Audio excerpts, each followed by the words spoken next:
So these devices actually based on the feedback, negative feedback system. Okay. In these devices, I will set a some target. If example respiratory target, it's called set point. If example, I set a my patient should receive at least 6 liter of minute ventilation. This is my target. Okay. What will happen? The ventilator will give breath. Okay. It will assess how much minute ventilation is delivered. If it is less than the 6 liters, the ventilator will increase the pressure. It's called advanced mode. It's a negative feedback system. If example, my aim is 6 liter of minute ventilation, my patient ventilator will give I set a pressure of 10, EPAP of 15, it's a EPAP of 10, ventilator will give the breath. My target is 6 liter of minute ventilation. The ventilator will assess the minute ventilation 6 liter, it won't change. It continues with the pressure support of IPAP of 15, EPAP of 10. My minute ventilation is 4 liter only, the ventilator will increase the pressure support. Negative feedback system. There is two advanced mode, one is the VAPS and the ASV. Okay, we'll discuss. So there is some of the common contraindication for both the modes. Okay, one is that excessive secretions is one of the contraindication. It's a bleeding from the airway. Epistaxis is one of the contraindication.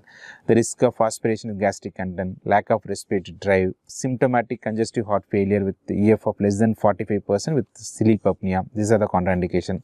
Acute life-threatening situation, this device is not as good as ICU ventilators.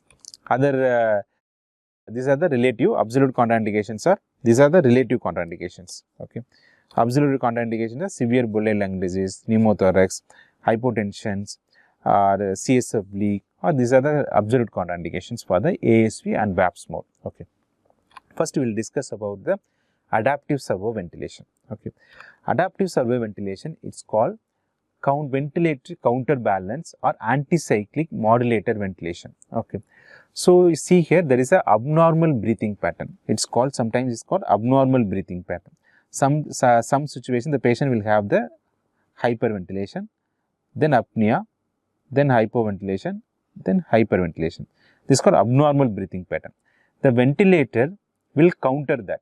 If example, my patient having the excessive ventilation, the ventilator will decrease the support. Okay. If it is apnea, the ventilator will increase the respiratory rate. In the hypoventilation, ventilator will increase the pressure support. So, it is a counterbalance ventilatory response. See here, because especially in the chain stroke respiration, in the patient with stroke or the patient with congestive heart failure, these clinical situations, the chain stroke respirations are common. In this situation, the patient will go for all the phases here. See here, the patient is in the airflow hyperventilation, while the ventilator is decreasing the support. If it is apnea, ventilator increase the support. Okay, this is the counterbalance. It's called adaptive servo ventilation. Okay, what are the indications with the servo ventilation? There is one thing you should know, that the ventilator, this adaptive servo ventilation, it is only recommended for the flow abnormality. Here you see here there is a flow abnormality. So, ventilator's flow is high in the hyperventilation, some apnea, this that. Here there is no problem with the ventilation. So, the adaptive servo ventilation is recommended patients have the abnormal breathing pattern with normocapnia or hypocapnia. Okay. This device, adaptive servo ventilation, is recommended in these clinical situations. One is obstructive sleep apnea, central or mixed apneas, congenital central alveolar hypoventilation, especially in the periodic or ataxic breathing, it's called chain stroke respiration, the congestive heart failure with EF of more than 45% or stroke or ataxic breathing in opioids. So, most commonly we will use this ASV in this clinical situation. That is a chain stroke breathing in a congestive heart failure with EF of more than 45, stroke patients with chain stroke breathing or ataxic breathing, because this is treat the patient's respiratory pattern. It adjusts the respiratory support based on the patient respiratory pattern. If the ventilation is decreased, the patient will increase the pressure support, IPAP. If the patient is apnea, the device will increase the respiratory rate. So, it is based on the patient's respiratory pattern. But there is a different manufacturers have the different targets. Okay. First is that there is ResMed, it is called as a VPAP adapt device. In the Philips Respironics, it is called BiPAP Auto SV. Okay. The target is that in the ResMed, it is a minute ventilation, here is a peak inspiratory flow in the Respironics. Okay. If example, my patient is achieving the 90% of example, I set a minute ventilation target is 6 liter, my 10 liter. Okay. If my patient is, I set some ventilator settings, the patient's ventilator gives some breath and assess the minute ventilation. If the minute ventilation is 9 liter, it is a 90% of my target is achieved. So, ventilator will continue the same support. If less than the 90%, if it is delivering it is a 8 liter or 7 liter, ventilator will increase the my support. Okay. It is in the ResMed devices. So, usually the ventilator will give breath and wait for a 3 minute and analyzes that. 3 minutes analyzes that how much minute ventilation is my patient is achieved. Then based on that, ventilator will increase or decrease the pressure. What are the other settings we will do in the ASV mode? We will set a minimum pressure support and maximum pressure support. Minimum pressure support we can set to the 0 to 6. Maximum pressure support we will set a 25. Okay. EPAP also we can set minimum and maximum in these devices. Some of these devices have other advantages also, which is called ASV auto mode, which means that these devices can adjust the EPAP based on the airway obstruction. Okay. Which means that if example ventilator, minute ventilation is example 5 liter. My target is 10 liter. The ventilator is now delivering only 5 liter.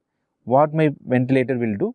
By increase my pressure support to reach the 10 liter. Okay. If ventilator is increased my pressure support and check that my ventilation is not increased despite of my increase my pressure support, my IPAP, what will ventilator will think? So, ventilator will think it's because of my upper airways collapsed. So, whatever I increase the pressure support, it won't reach the lung. 2, what to do? The ventilator will increase the EPAP to open up the upper airway. So, based on that, it is called auto EPAP. So, our EPAP also will adjust. Okay, if example, I didn't reach the target tidal volume, minute ventilation, ventilator first will increase the pressure support. Despite of increasing my pressure support, my minute ventilation is not increased, which means that my upper airway is collapsed. To open up the upper airway, ventilator will increase the EPAP, which is called auto EPAP. It is called ASV auto mode. In the Philips Respironics, our target is the peak inspiratory flow. Okay. The analysis time is 4 minute analysis, then ventilator will adjust the inspiratory flow. Okay. So, here also we will set a minimum pressure and maximum pressure, minimum PEEP, minimum EPAP and maximum PEEP. These devices also have the ASV auto, which means auto EPAP. Okay. So, this is the advantage of the Respironics over the ResMed is we can set a minimum minute ventilation here. Okay. Okay, this is one of the safety measures. Okay.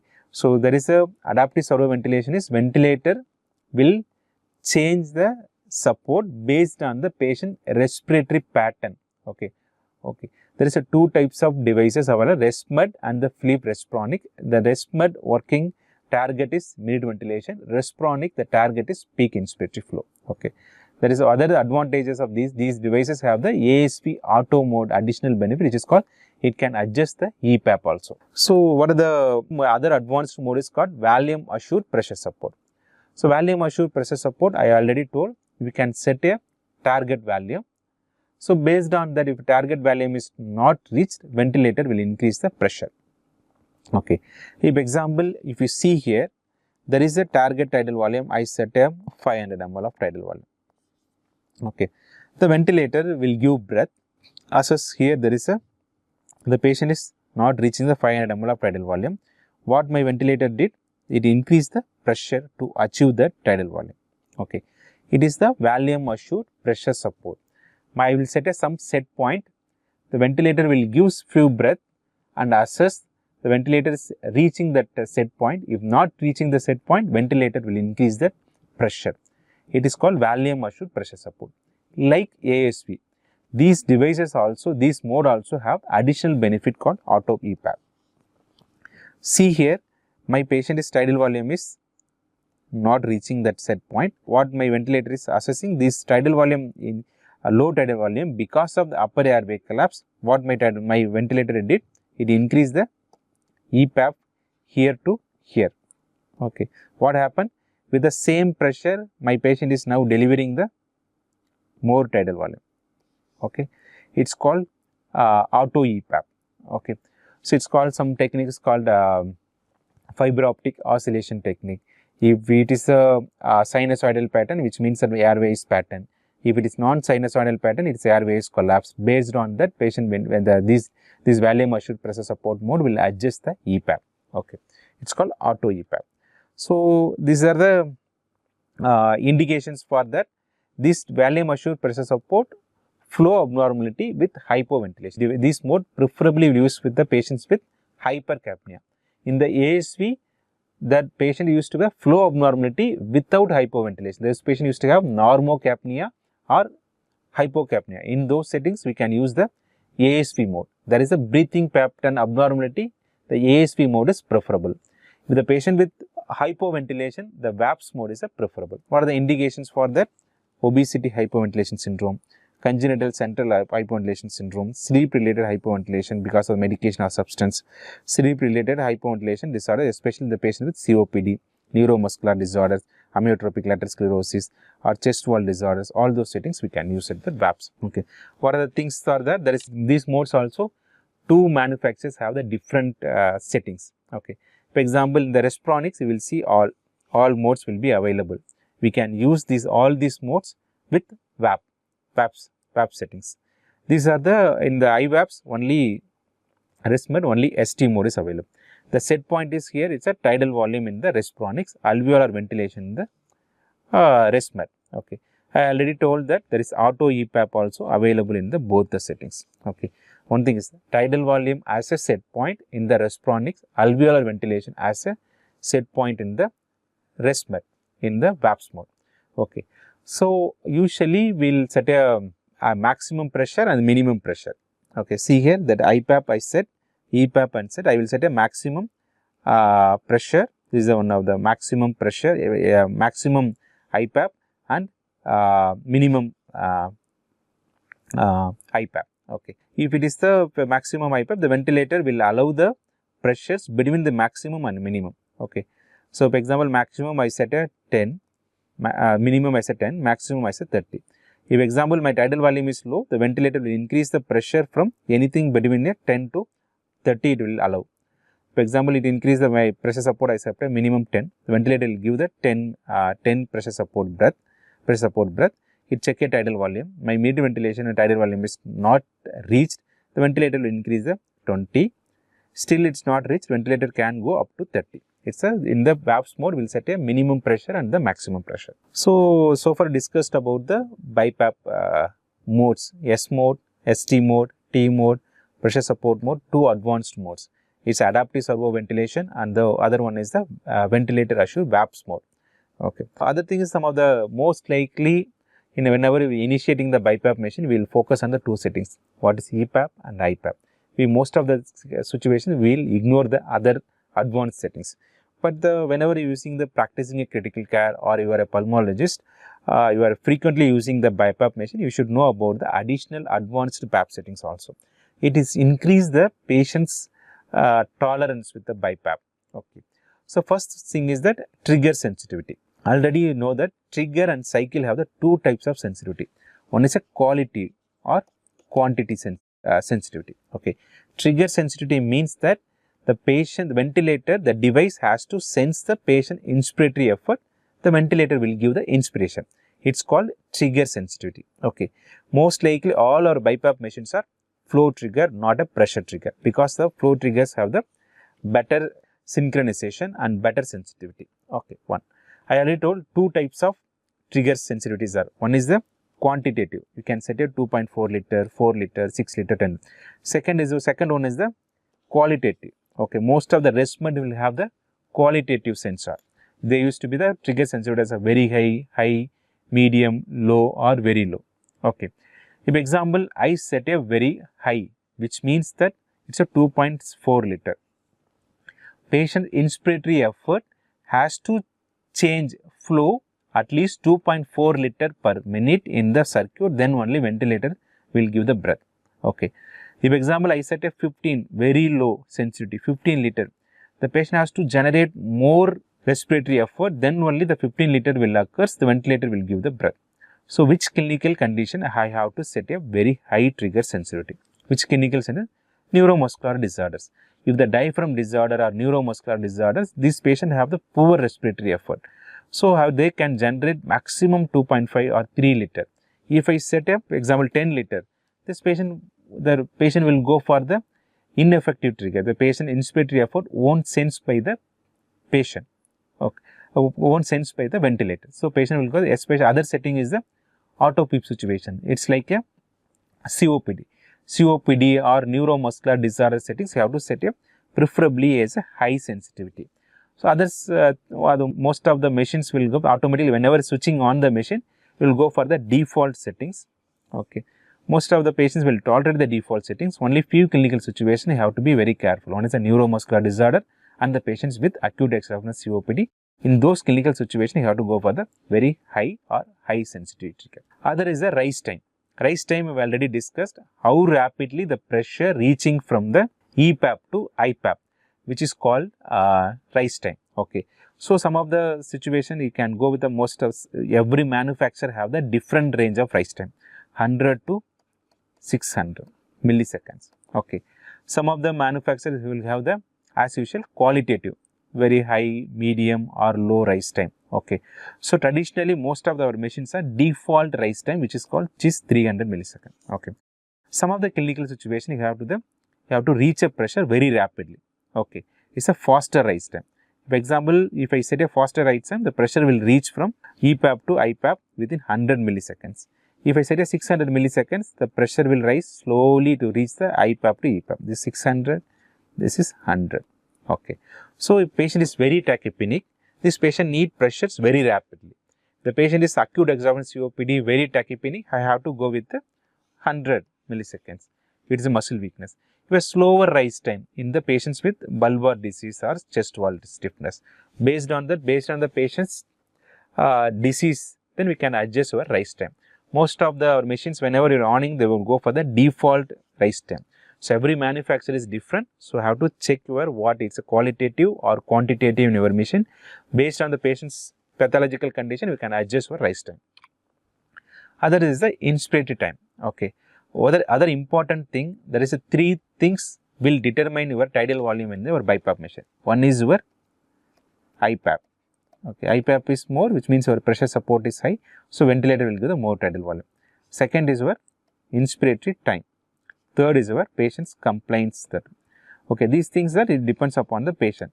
This IPAP and inspiratory time determined by you can set. So, these 2 things will determine your tidal volume. See here, this is the area under, this is determine your tidal volume. Okay, this depends upon your IPAP.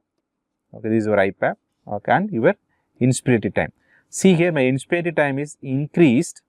The same IPAP, I have the additional tidal volume. So, the tidal volume depends upon not only pressure IPAP, it also depends upon your inspiratory time. So, which clinical condition I need a more inspiratory time? The patient having hypercapnia because of the poor ventilation, if example obesity hypoventilation syndrome, because of the chest wall elastance, lungs used to be, there is difficult to ventilate, I need a more prolonged inspiratory time to deliver a same tidal volume. In those settings, I will set a high inspiratory time. So, what are the other things that I need some of the clinical situation, I need a more expiratory time. Okay, in those settings, I have to go with the decrease inspiratory time. What are the clinical situation? In COPD, it's overlap syndrome, it's not something like COPD with OSA, it's called overlap syndrome. In those settings, in COPD situation, I need a decrease inspiratory time, I need a more expiratory time to prevent the intrinsic PEEP, auto PEEP and dynamic hyperinflation. Okay. So, the inspiratory time also determine your tidal volume in the BiPAP machine. Okay. So, further we will discuss about that. Most of the clinical, some of the machines you can directly set a inspiratory time. Some of the machine you have to set your IE ratio. Okay. So, it's very important to know here, there is a total respiratory cycle time. For example, T total means, if example my respiratory rate is 10, which means that 60 seconds divided by each breath will be 6 seconds. This my total respiratory cycle is 6 seconds. Okay. We already said that if IE ratio is 1:2 means the patient will spend 33% of the time on inspiration, remaining 66% of the time in the expiration. Normally, our inspiration is the active process, expiration is a passive process. We need double the time of inspiration. That's why our traditional normally will set a IE ratio of 1:2.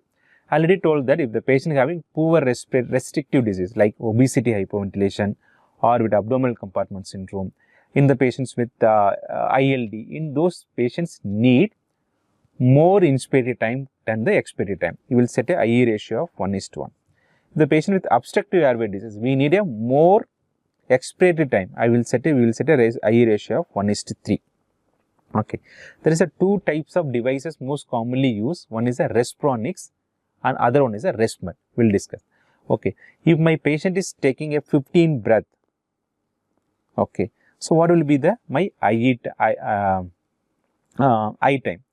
inspiratory time? So, it's something is that at least my inspiratory time will be 1 second in the obstructive airway disease, okay, because I need more expiratory time.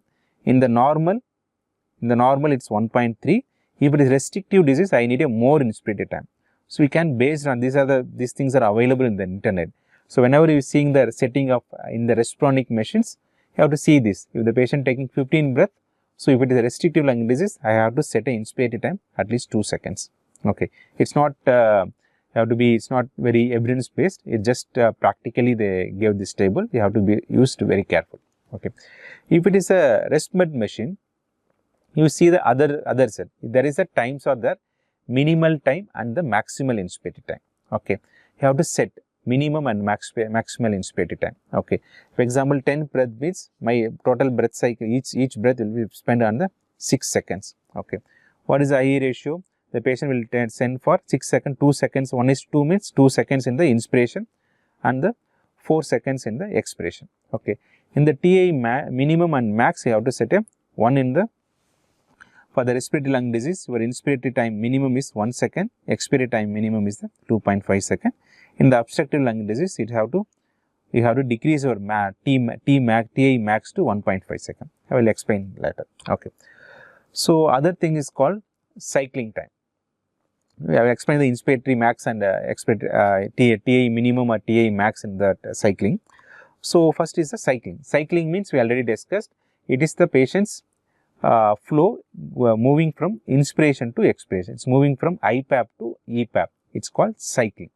Cycling, there is two types of cycling. It's a time cycling and flow cycling.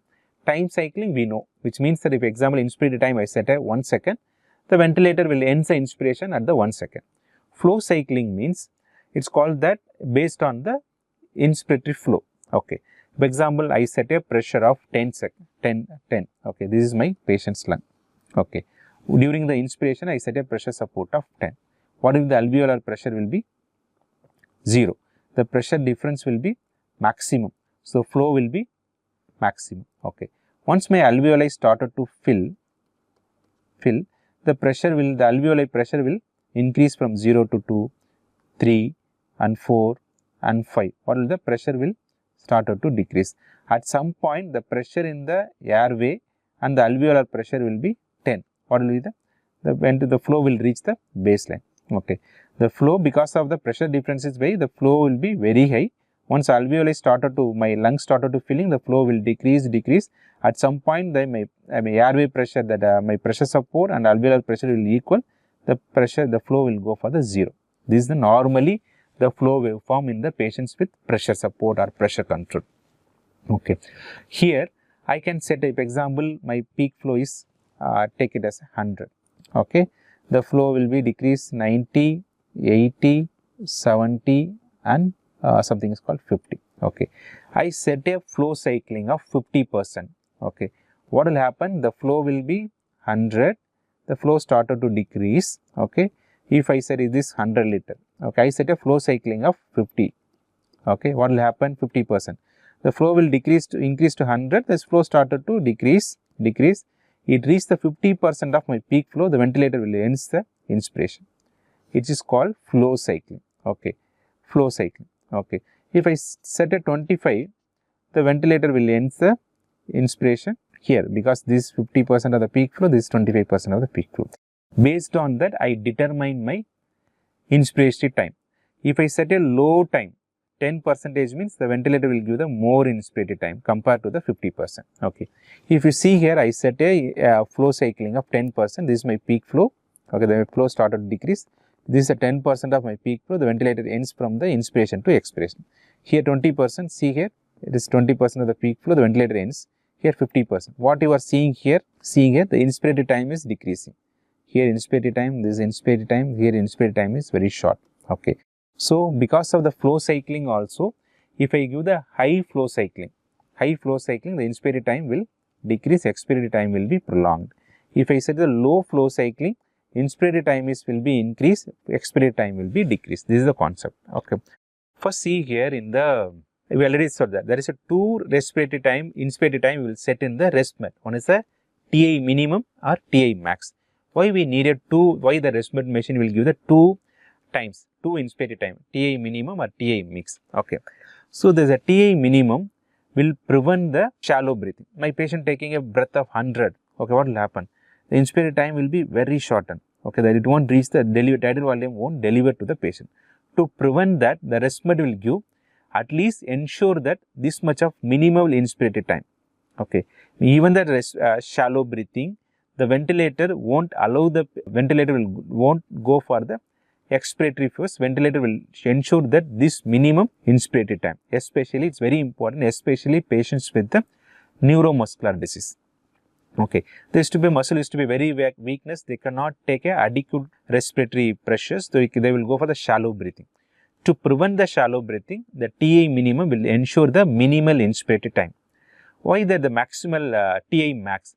Because of that, what will happen if I didn't set the maximal inspiratory time, the patient inspiratory time can be prolonged. What will happen if I prolong inspiratory time? What will happen?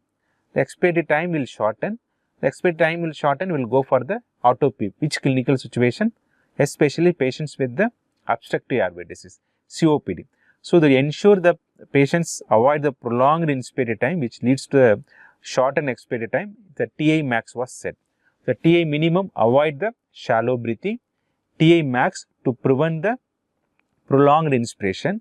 So, there is a time window we can set.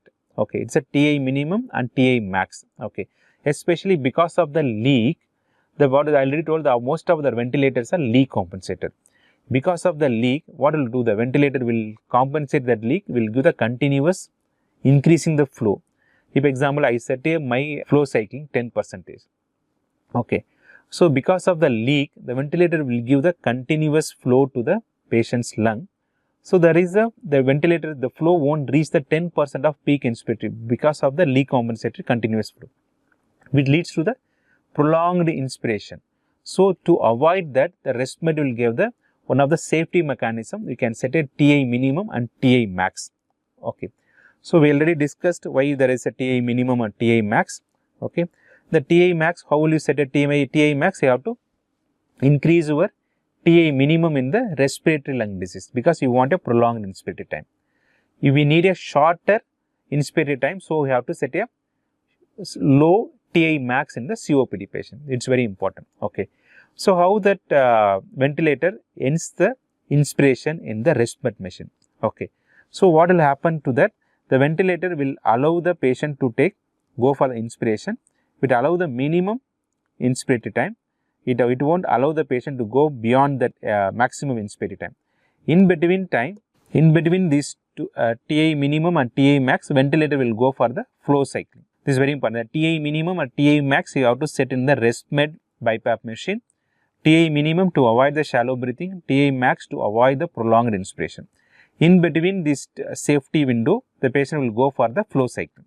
We can set a flow cycling 10% to avoid the early cycling, especially we need a prolonged inspiratory time with the neuromuscular disease. 25% is the default in the most of the devices, 50% more than 50 to 70% for the COPD patient, because we need a shorter inspiratory time, we need a prolonged expiratory time. This is the same thing, we already told the cycling have the both qualitative and quantitative. Quantitative will set a peak 50% or 20%, 30%. In the qualitative, especially in the RESPMET machine, will have the very high or low or medium like that. So, have to know that if example you are setting a very high means 50% of the your flow cycling is 50%, which means that the flow decrease from 100 to 50% of my peak flow, ventilator will end the inspiration. You will set this very high for the COPD, very low for the neuromuscular disease. So, how will you match it? Most of that synchronization, most of our BiPAP machine patient used to be very conscious. So, we can ask the patient, from the patient's information, we can adjust our ventilator settings. We can ask the patient, the ventilator give you a breath at each time when you want, which means that if it's not giving means you have to adjust your trigger sensitivity. If example they are saying, I want to take the breath, but ventilator is not giving the breath, which means that your trigger sensitivity is not adequate. I have to increase my trigger sensitivity. Okay, increase means I have to decrease the flow sensitivity. If example, I set a 2 liter of my trigger sensitivity. The patient is say 2 liter of flow trigger. The patient is saying, I want to initiate the breath, the ventilator is not giving the breath. Then I have to increase my trigger sensitivity, means I have to decrease the flow trigger 1 liter. So, it's called have to adjust your trigger sensitivity based on the patient's information. Second is your rise time. You can ask that, do you feel get blast of air? Okay. If not, patient saying my flow is inadequate or flow is very harsh, then you have to adjust your, based on the information, you can adjust your rise time. Okay. Third one is cycling. If example, I can ask the patient, do you feel your breath is cut off very early, which means that your inspirated time is inadequate. Then have to adjust your cycling. Okay. Cycle sensitivity sometimes in the inspirated time. Okay. Other thing, you can ask that breath is too big or too small. If it is too small, which means that tidal volume depends upon 3 things: your pressure support, your inspirated time, the cycle sensitivity also will determine your inspirated time, and your complaints. Complaints we cannot change.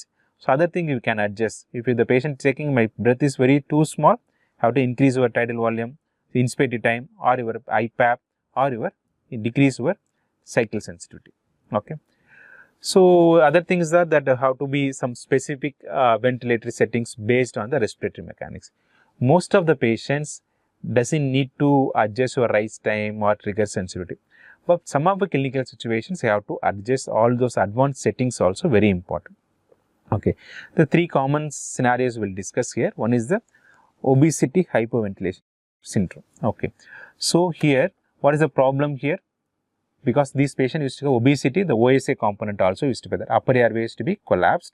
Because of the chest wall fat, my lung used to be compressed. So, our FRC will be decreased. So, the patient's respiratory drive will be low, or because of the upper airway resistance, my upper airway will be collapsed. Upper airway resistance will be there, FRC will be decreased, and respiratory drive used to be decreased. These are the problems with the obesity hypoventilation. Okay. How I said, I should ensure that patient having delivering at least 8 ml per kg of tidal volume per predicted body weight. This is very important. What type of mode I can use it here? I can use 2 types of mode.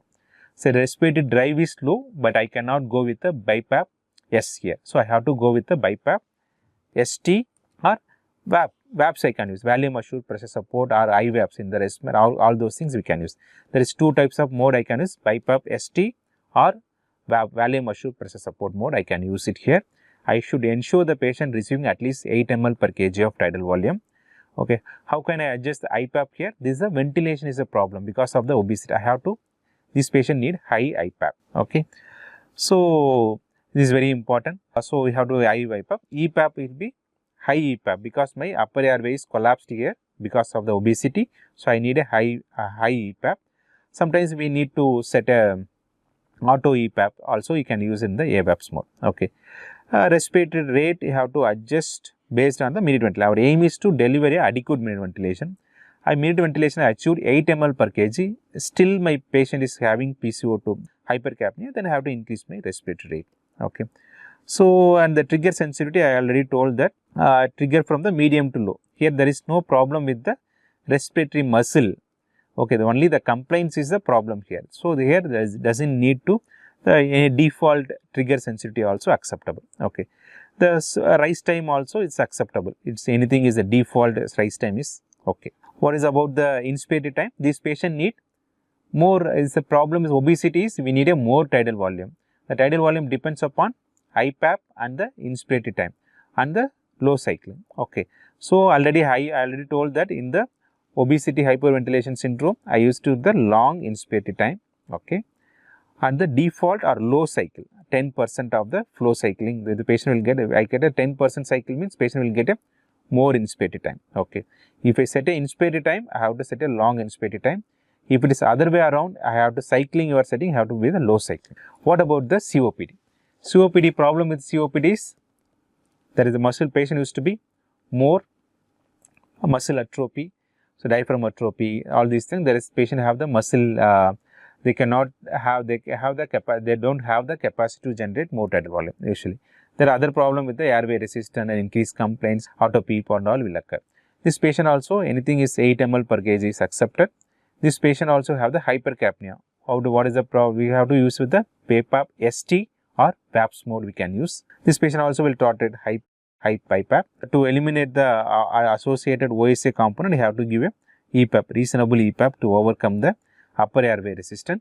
Sometimes the EPAP need to decrease to overcome the IPAP, intrinsic PEEP. Auto PEEP also we need to 80% of our EPAP. You have to set a EPAP based on your, have to at least you set a EPAP 80% of your auto PEEP. Okay, this EPAP also important. The trigger sensitivity here you have to set a low trigger usually. Sometimes you can set a trigger medium. If it is auto PEEP, you have to go with the low trigger. Okay, it's very important.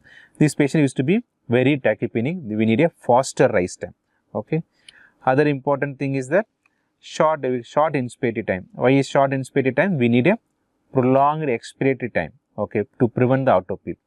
In the high cycle also, cycle sensitivity also, high cycle sensitivity. If it is set a 50% of flow cycling means the ventilator will, inspiratory time will be shorter. So, we will get a more expiratory time.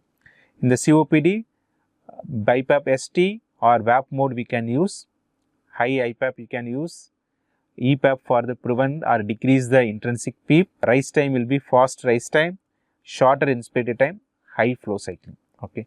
In the neuromuscular disease, the patient used to have the more muscle weakness. So, have to set a same tidal volume 8 ml per kg. Anything intermediate EPAP is enough. Okay. So, low EPAP, there is no upper airway obstruction here. So, there is no need to set a high EPAP here. The trigger sensitivity is very important because they have this patient have the neuromuscular disorder. They cannot generate more negative pressure. So, the trigger sensitivity always flow trigger, if you set a flow means you have to set a low flow. Okay, it's a Respironic, it will be a quantitative trigger. You can set a flow trigger as a 1, 2, 3 or 4 liter. Okay. Resmer, it's a qualitative trigger, which means that high trigger, very high sensitivity, trigger sensitivity, which means that low flow. Okay. So, in the Resmer, you have to set a very high or high trigger sensitivity. Respironic, you have to set a low flow to avoid the trigger asynchrony. The rise time have to be a slow rise time. In the COPD, is a fast rise time. In a neuromuscular disease, you have to be a slow rise time. What about the inspiratory time? We need a long inspiratory time. Okay. Here, there is not a problem with airway obstruction. There is not a problem with air trapping. So, we need a long inspiratory time. We need a low flow cycling because we will get a more time on the inspiration. Okay. There is no air trapping problem. In the obesity, hyperventilation and the neuromuscular disease, we need a low flow cycling. In a COPD, we need a short inspiratory time, high flow cycling. Thank you.